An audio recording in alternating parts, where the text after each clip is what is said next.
Messieurs, dames, bonjour. Monsieur Ducos, nous allons commencer le cours sur les outils d'analyse technique. Tout d'abord, est-ce que vous m'entendez? Est-ce que vous voyez mon écran? C'est important que je sache que vous avez l'image et le son. Vous avez normalement là maintenant l'avertissement sur le risque qui vient de s'afficher. Gilles, merci de ton retour. Donc, on va attendre quelques instants que Audi, merci aussi à toi. On va attendre quelques instants que le retardataire puisse se connecter et s'ils ne sont pas arrivés, on commencera directement. À tout de suite. Regardez sur quel produit vous voulez qu'on fasse la démonstration sur les outils d'analyse technique. Si vous avez une préférence, on essaye de voir ça ensemble. J'ai pour l'instant l'euro-dollar. Est-ce que c'est bon pour tout le monde, l'euro-dollar? Apparemment oui. Donc on va essayer de commencer tout à l'heure sur l'euro-dollar. Bon, je pense qu'on ne va pas leur laisser beaucoup plus de temps. Ceux qui arriveront en retard prendront ça en cours de route. Donc voilà, j'enlève l'avertissement sur les risques. Et on va directement aller, là vous voyez le CAC 40. On va directement aller sur l'euro-dollar. On va faire ouvert graphique. Voilà. Juste une petite parenthèse. Vous voyez, je vous avais parlé la dernière fois du gold pour ceux qui étaient déjà là la dernière fois. Vous voyez, on a toujours ce support de 50 jours qui a tenu. Et là, vous voyez, on rebondit. Si on arrive à passer au-dessus de ce niveau-là, c'est-à-dire au-dessus des 3430, on pourrait certainement avoir encore une accélération qui pourrait nous amener beaucoup plus haut, peut-être vers les 3005. D'accord? On va regarder ça. On se remet donc sur l'euro-dollar. J'en parle parce que la dernière fois, on avait fait la démonstration là-dessus et c'était plutôt intéressant. Donc, on va faire un petit paramétrage rapide de l'euro-dollar en termes de couleur. Donc, on a quelque chose de propre. L'arrière-plan, je le mets en kaki. Le texte en noir. La grille, je la fais disparaître, je la mets en kaki. La barre haussière, on va la mettre en bleu. La barre baissière en rouge. La bougie haussière, le même bleu. La bougie baissière, le même rouge. Pour le reste, on ne touche pas, on fait juste OK. Voilà, on va laisser ici le cours. On grossit un peu, on voit qu'on est en bas de tenue, on va se mettre en golden stick. On va se mettre en daily. Et voilà, là maintenant, on va écarter le graphique du bord droit pour avoir quelque chose de plus lisible. On va l'aplatir un tout petit peu. Voilà notre graphique devant nous, prêt à être, on va dire, à être étudié. Alors, qu'est-ce qu'on fait en premier lieu quand on fait une étude graphique? La première des choses, c'est de mettre en relief les couloirs. Les couloirs, c'est-à-dire les trends, pour pouvoir savoir un peu de quelle façon ce produit se meut sur le marché, c'est-à-dire on va essayer de l'encadrer. D'accord? Ensuite, on mettra les résistances et les supports et après ça seulement, on pourra mettre des instruments d'analyse dans outils d'insertion. Donc, on va ici dessiner un canal équidistant. Voilà, je prends ici mon... on pourrait prendre à partir d'ici. On va essayer de le prendre à partir de là. Voilà. Là, déjà, on a un couloir qui est déjà bien dessiné. Mais dans ce couloir, on voit bien qu'il y a eu un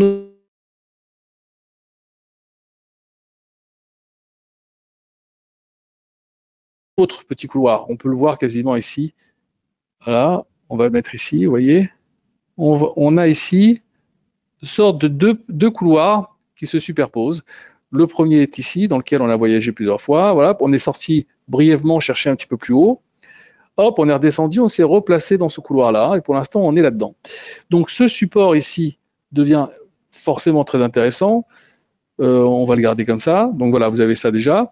Maintenant, on va mettre les supports et résistances. Voilà, on peut mettre celui-là là. Voilà, puisqu'on l'a pris à partir de là.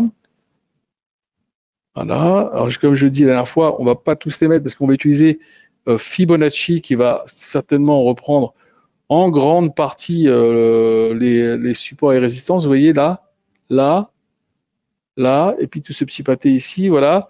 Là aussi, c'est quand même un point important.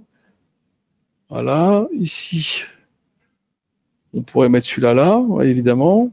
Voilà, encore une fois, je ne vais pas tous les mettre, mais voilà. On va laisser comme ça. Et tout à l'heure, quand on mettra Fibonacci, on verra comment ça s'organise et quels sont les points des droites qui vont disparaître parce que Fibonacci les aura prises déjà à son compte. Maintenant qu'on a mis ça, voilà déjà on va dire une petite idée du produit, comment il se comporte. On voit bien qu'il est venu taper sur cette borne-là et que ça rebondit. D'accord? Maintenant, on va regarder jusqu'à quel point ça peut rebondir et quels sont les indicateurs qui vont pouvoir nous donner cette information. Donc on y va, on va dans insertion, indicateur, trend, Bollinger Band. Je t'ai peut-être un petit peu trop vite, pardon. Indice, insertion, indicateur, trend, Bollinger Band. Voilà. Quand vous êtes dessus, vous cliquez là, vous touchez à rien ici, vous pouvez changer la couleur ou la grosseur du trait, vous faites OK. Et là, vous avez les bandes de Bollinger qui viennent se mettre dans le graphique. Alors, je vais grossir un tout petit peu pour voir si on peut pas avoir, voilà, tout petit peu, comme ça, c'est peut-être un peu plus agréable. Voilà.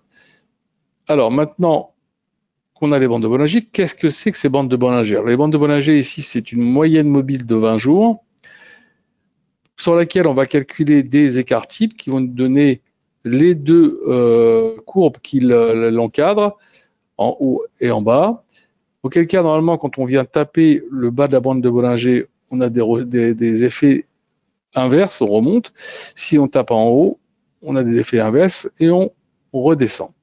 Alors maintenant, c'est pas toujours le cas. Vous voyez bien ici, par exemple, on a tapé, on n'est pas redescendu tout de suite parce que la force de cet achat a été beaucoup plus importante que d'habitude. D'habitude, ça marche. Donc, on peut maintenant raisonnablement dire que ça marche à peu près entre 70 et 75% des fois. C'est aussi pour ça qu'on ne peut pas utiliser des bandes de Bollinger seules. On a toujours besoin d'avoir un encadrement un peu plus fiable. Donc, c'est intéressant comme information, mais en aucune façon, vous devez le lire seul, ce produit. Alors, maintenant qu'on a mis les bandes de Bollinger, insertion, indicateur, oscillateur, vous allez sur Relative Strength Index, c'est-à-dire les fameuses RSI. Je clique sur les RSI, on ne touche à rien ici, la couleur, la grosseur du trait, comme d'habitude. Là, vous faites OK et vous avez les RSI qui viennent se mettre sur le graphique. Alors, qu'est-ce que c'est que les RSI? Les RSI, c'est un rapport entre les moyennes des hausses et les moyennes des baisses des 14 derniers jours qui va vous donner en fait cette petite courbe qui est aussi entre 0 et 100. Alors, comment ça se lit? Tout simplement, quand on est proche de 70 ou au-dessus, marcher en surachat. Quand on est proche des 30 ou en dessous, marcher en survente. Alors, qu'est-ce qu'on peut déjà observer?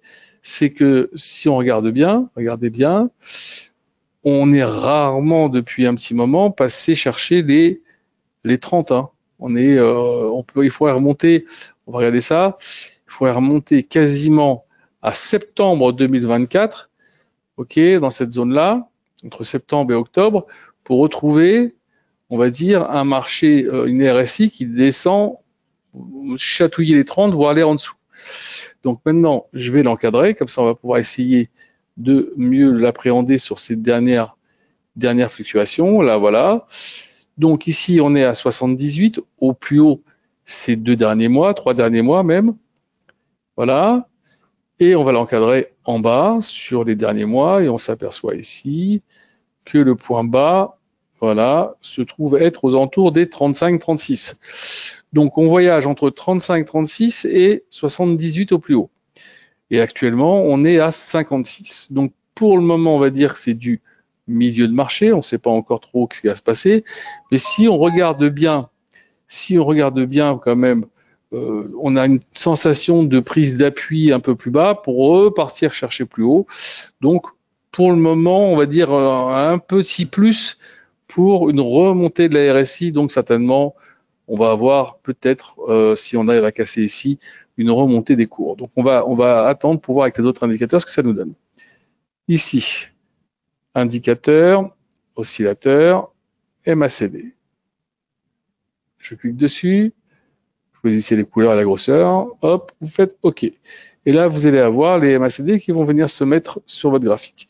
Alors, qu'est-ce que c'est que les MACD? Les MACD, ce sont en fait 2 moyennes mobiles exponentielles, d'accord, qui vont vous permettre de dire, on va dire, l'évolution des cours de façon un peu différente des moyennes mobiles classiques, qu'on mettra tout à l'heure en évidence pour voir un peu comment ça se passe. Mais là, vous voyez, tant qu'on est au-dessus du signal en rouge, on va essayer de rapetisser un tout petit peu. Voilà, ici, on est au-dessus du signal en rouge, marché haussier. On commence à rebaisser ici, évidemment, marché baissier. Hop, on repasse très rapidement ici, là. Et alors là, on a toute une série de hausses qui arrivent ici, avec une sorte de faux plat qui correspond à cette période-là. Là, on commence à avoir une MACD un peu plus courte, et c'est le départ, parce qu'on passe en dessous du signal, c'est le départ de la baisse, et on l'a tout ça. D'accord? Alors, vous pourriez peut-être ne pas avoir le départ du signal, mais au moins, vous pouvez le prendre en cours de route. Et ça, c'est important. Ça vous évite d'avoir ou des faux départs ou mauvaises informations. Donc voilà, ça pour l'instant, on voit bien. Hop, on commence un petit peu à se remonter ici. Déjà, départ de la prochaine vague de hausse et on voit bien derrière, c'est reparti. Donc, et à chaque fois, il faut regarder toujours la même chose. Et là, vous voyez, on commence à avoir une MACD un tout petit peu, je vais l'augmenter un tout petit peu là, on commence à avoir une MACD un tout petit peu plus haute que la précédente. Et qu'on n'est pas très très loin de repasser au-dessus du signal qui est ici. Donc on pourrait avoir dans les prochaines 24 heures, 48 heures, certainement une poussée de la MACD qui voudrait dire qu'on est en train de remonter et qu'on va aller chercher un peu plus haut. Vous voyez, là, je serais quand même pas étonné que si on voit au vu de ce graphique, que dans les prochains jours, ou peut-être même dans les prochaines semaines, on revienne titiller les 1,20. À l'heure actuelle, tel que je le vois maintenant, les graphiques, ça ne serait pas étonnant d'aller chercher les 1,20, peut-être au-dessus, hein, si on va chercher les points hauts ici, qui seraient aux alentours des 1,23, c'est tout à fait possible. Donc il va falloir regarder ça de façon très assidue. Ce produit nous réserve des belles embardées.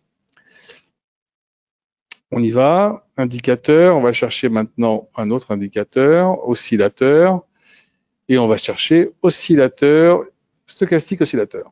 Voilà, je l'ai ici, je clique dessus, voilà, et vous avez votre stochastique. Alors c'est quoi les stochastiques? À la base, alors je rappelle, hein, vous avez déjà trouvé pour certains le chat. Si vous voulez communiquer avec moi, n'hésitez pas. S'il y a des choses que vous n'avez pas comprises, n'hésitez pas à m'envoyer. Alors ici, par ailleurs, vous connaissez le nom. Ah oui, bien sûr. Là, le gold, là, je regarde un petit peu les questions. C'est quelque chose.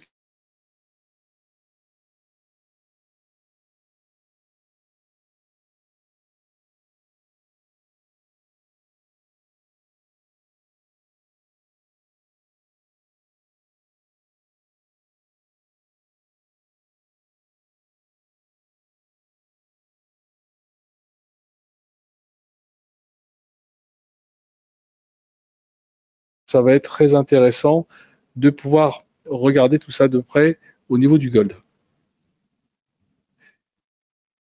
Alors moi, je me suis mis en D1. Alors pourquoi? Parce que j'ai une meilleure lecture à court terme, ok, du produit. Et je cherche à voir, on va dire, ce qu'il pourrait faire dans les prochains jours, peut-être la prochaine semaine. Si je mettais, on peut faire la même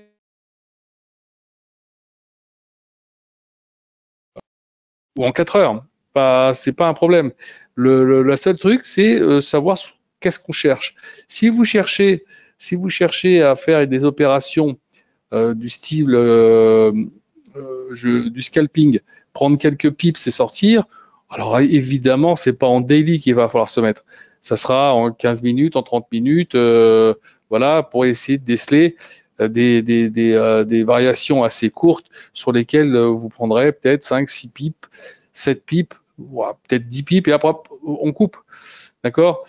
Mais si vous cherchez à avoir aussi une tendance, d'ailleurs, personne ne vous empêche d'avoir deux graphes, ok, un par exemple en 30 minutes, l'autre en daily, et essayer, en regardant les deux, d'avoir d'un côté une tendance un peu plus longue, et l'autre côté quelque chose de beaucoup plus termiste, de voir un peu les petits rebonds ou les petits affaissements de marché qu'il pourrait y avoir dans les minutes ou l'heure qui arrivent.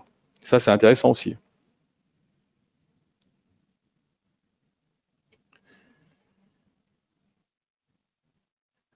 Ok, donc c'est pas obligé de dire que ça marche mieux en daily ou ça marche mieux en 4 heures. Ça marche sur tous les produits, sur toutes les unités de temps. La seule chose, c'est savoir ce qu'on cherche dans le marché. Donc là, moi, comme je recherche plutôt d'avoir un peu une tendance, je reste pour l'instant en daily. Donc voilà, on voit bien ici, quand je disais les stochastiques, c'est d'abord un produit qui a été mis en place pour la répartition du hasard. Ça a été utilisé sur IBM la première fois par George Lane et maintenant tout le monde l'utilise. C'est assez intéressant.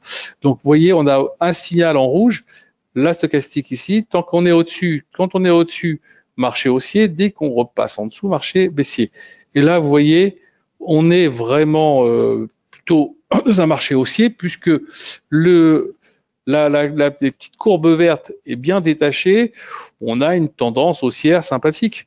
Donc voilà, je vous dis, pour l'instant, le produit me donne plus envie de l'acheter qu'autre chose. Hein. Dans un premier temps, voilà, l'objectif, les 1,1830, 1,1840, pourquoi pas. Hein.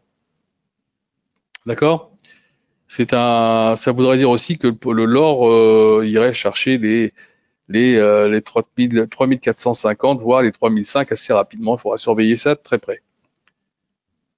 Ensuite, là, on a mis ça en évidence. On va aller voir si on ne peut pas aller chercher un nouvel indicateur. Là, ici, voir s'il y a quelque chose d'intéressant à chercher. Alors, évidemment, il y a plein de trucs, mais je ne voyais pas non plus charger d'avant trop. Je vais plutôt mettre en place tout de suite les moving average. Voilà, on va mettre les moyennes mobiles à 50 jours, on va la mettre là. Voilà. Là, 50 jours, regardez un peu où elle est. Elle est quasiment collée là, ici sur le bas du trend. Elle est collée sur le bas du trend. Voilà, tout simplement. Vous voyez? Donc là, 50 jours, gros support évidemment. Hein. Donc c'est intéressant de la voir. Elle était déjà collée à ce niveau-là. Un tout petit peu en dessous, on était hop, et on est revenu ici se coller là-dessus. Donc c'est quand même assez intéressant de la voir ici. Donc gros support sur la 50 jours. On va regarder un peu les autres, ce qu'il en est. Ici, insertion, indicateur, trend, moving average. On va aller chercher la 100 jours. Tac. Ok, on va aller changer de couleur évidemment. Hein. On va lui mettre celle-là. Voilà, on est à la 100 jours. Elle est quand même assez nettement en dessous, aux alentours des on va dire 1,14, aux alentours des 1,14. Maintenant, la dernière, on va la laisser pour plus tard, mais on va la mettre quand même. Voilà, tac. C'est celle des 200 jours. On va y mettre une autre couleur comme celle-ci. Hop. Et là, voilà. Donc, vous voyez, 200 jours, elle est là, ici, à 1,09. Ici, 1,14. Donc, on est nettement positionné sur une dépréciation quand même du dollar. On le voit bien, c'est net. Ça commence, on va dire, à être assez important à partir du moment où Monsieur Trump a, on va dire, pris ses décisions et qui commence tout doucement à lui revenir comme un boomerang. Et on le voit bien, ça déprécie, et pas que face au dollar, pas que face à l'euro. Il y a d'autres monnaies hein, où le dollar se déprécie. Il va falloir voir un peu les prochaines semaines comment ça va se passer, mais on risque d'avoir des moments compliqués sur le dollar quand même. Hein. Donc là, pour le moment, on a ici maintenant toutes les informations nécessaires pour commencer déjà à bien travailler. Je vais grossir un peu ici, parce que je vous ai promis quelque chose de voir un peu comment on peut mettre Fibonacci. Donc on y va tout de suite. Je vais chercher Fibonacci ici. J'appuie. Là, je prends le début du trend que j'ai mis en place, qui est ici, là. Voilà. Et je laisse mon clic gauche enfoncé. Je vais chercher le point haut. Voilà. Donc évidemment, toutes les autres droites. Ah, je n'ai peut-être pas mis sur le bon truc, mais c'est pas grave, on va grossir comme ça. On va le grossir comme ceci. Et voilà. Donc, ici, on est en... Pourquoi ça a fait ça? C'est dingue ça. Ça a râpé ou quoi? Ça a ripé? Bon, évidemment, celle-ci, on n'en a plus besoin. Elle est quasiment dessus. Voilà. Celle-ci. Ah, c'est parce que peut-être que je l'ai pas pris au bon endroit. Si, elle est partie au bon endroit. Voilà. Celle-ci, évidemment, plus besoin. Voilà. On est dessus. Celle-là, on la laisse. Voilà. Celle-ci, c'est la même quasiment que celle-là. On va la enlever. Donc voilà. Vous avez tous les retracements possibles. On a juste rajouté celle-là. Et là, maintenant, vous avez quand même un marché qui, avec un graphique qui vous donne et qui vous parle et qui vous donne des indications. Donc là, plutôt haussier. Là, ça commence à être haussier. Là, un petit peu. Et là également. Donc, si vous voyez que ça casse, j'ai envie de vous dire attention à l'accélération. Je vous dis, hein, allez, si c'est pas demain ou après-demain, je pense qu'on aura forcément un marché qui va aller chercher beaucoup plus haut là-dessus. Je regarde si vous avez des questions que j'avais peut-être pas vues. À quoi correspondent les chiffres de la droite?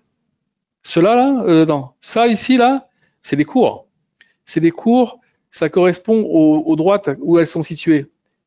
D'accord? C'est tout. C'est les retracements. Là ici pour Fibonacci, ce sont les retracements Fibo. Ça vous donne des pourcentages. C'est des pourcentages, parce qu'en fait, Fibo, ça a été un calcul qui a été fait par Monsieur Fibonacci, et c'est un calcul, bon, je sais pas ça en tête là maintenant, mais il vous donne des pourcentages pour avoir quelque chose de tout à fait nickel. Tapez Fibonacci sur Internet, et vous allez voir c'est quoi la suite Fibonacci en termes de retracement, avec tous les pourcentages. D'autres questions? Même si c'est un peu en dehors de ce qu'on voit actuellement, c'est pas grave, hein.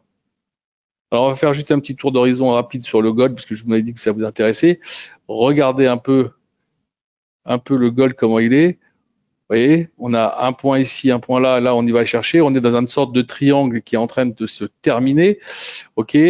Donc cette sortie-là pourrait nous donner une accélération, très certainement, pour aller chercher aussi les 3530 peut-être, et peut-être ici, vous voyez, pour revenir un peu dans le même giron qu'on avait ici, on pourrait peut-être aller chercher les 3006, hein.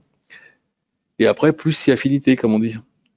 En tout cas, le produit, c'est loin d'être terminé pour la hausse, hein. Je vous rappelle qu'il y a quelques temps, j'avais envoyé un petit papier où on disait, ou pas moi, les économistes disaient pour certains, grandes banques, que l'or, pour eux, pourrait aller chercher au-dessus des 4000. Donc, vous voyez qu'on a encore de beaux jours devant nous pour ce produit.